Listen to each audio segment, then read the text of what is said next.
అదు ఇప్పుడు ఉన్నటువంటి ఎన్విరాన్మెంట్ సమస్యలన్నిటికీ పరిష్కారం ఇక్కడే కనబడుతుంది చూడండి. ఎప్పుడైతే ఈ పని ఇతడు చేశాడో బ్రహ్మగారికి కోపం వచ్చి చెప్పించట్ట, ఏం బుద్ధి అనేది సాలిపురుగు పో అన్నాడు. అందువల్ల సాలిపురుగు అయ్యట. కానీ వాసన పోలేచ్చండి. ఇక్కడ ఇది పట్టుకోవాల్సింది. వాసన అనేది ఏమిటి? ఆర్కిటెక్ట్ ఇది పెట్టడం, అది కట్టడం, అది కట్టడం, ఇది పెట్టడం, వాడికి ఆ నాలెడ్జ్ అది ఆ దేవశిల్పి శరీరంలో ఉన్నప్పుడు అంత లెవెల్లో చేశాడు. సాలిపురుగు శరీరం వచ్చినప్పుడు ఆ నాలెడ్జ్ ఈ లెవెల్లో చేశాడు. అంతే. ఇది తెలుసుకోవాల్సినది. వాసన అనేది కానీ ప్రతిభ అనేది ఒక్కడి సొత్తు కాదు.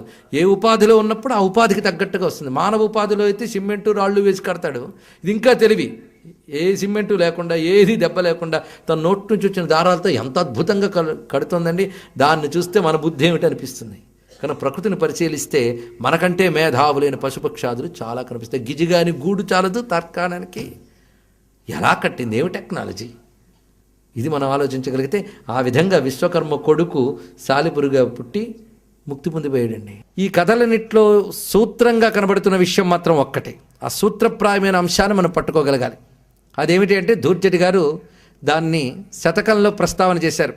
ఏ వేదంబు పఠించ లూత భుజగం వేశాస్త్రముల్ సూచే తా నైవిద్యాభ్యసనం వనర్చ కరి చెంచేమంత్రమూహించే బోధావిర్భూత విధానముల్ చదువులయ్యా కావు నీ పాద సంసేవాసక్తియ కాక జంతుతతికిన్ శ్రీకాళహస్తీశ్వర అని శతకంలో ప్రస్తావన చేశారు ఆయన. దీనిలో చెప్తున్నది ఏంటంటే వేదాలు చదివిందా సాలిపురుగు? అదేవిధంగా పాము ఏనుగు ఏ శాస్త్రాలను అధ్యయనం చేసింది?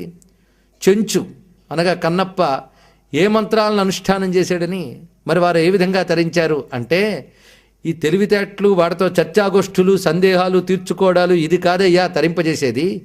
సేవాసక్తి. నీ పాదసం సేవాసక్తియగాక. అదే సాలిపురుగుంది పరమాత్మతో. సేవాధర్మము మేలుగా కనుచు మీ శ్రీపాదములు గొల్చెదన్. ఈ సేవాధర్మం, ఈ సేవ అనేటువంటి మాట మనకి నవవిధ భక్తుల్లో ప్రధానంగా సేవాసక్తి అని ఒక ఆసక్తి భక్తులు ఒకటి చెప్తారు. మహానుభావుడు నారద మహర్షి కూడా భక్తి యొక్క బహువిధములైనటువంటి రీతులు, ఏకాదశధా భక్తి అని మొత్తం 11 విధాల భక్తులు చెప్తాడు. ఆసక్తి, భగవంతుడిపై ఆసక్తి ఎన్ని రకాలుగా ఉంటుందంటే సఖ్యాశక్తి, వాత్సల్యాశక్తి, ఇలా చెప్తూ సేవాశక్తి అని గొప్ప మాట చెప్పారు.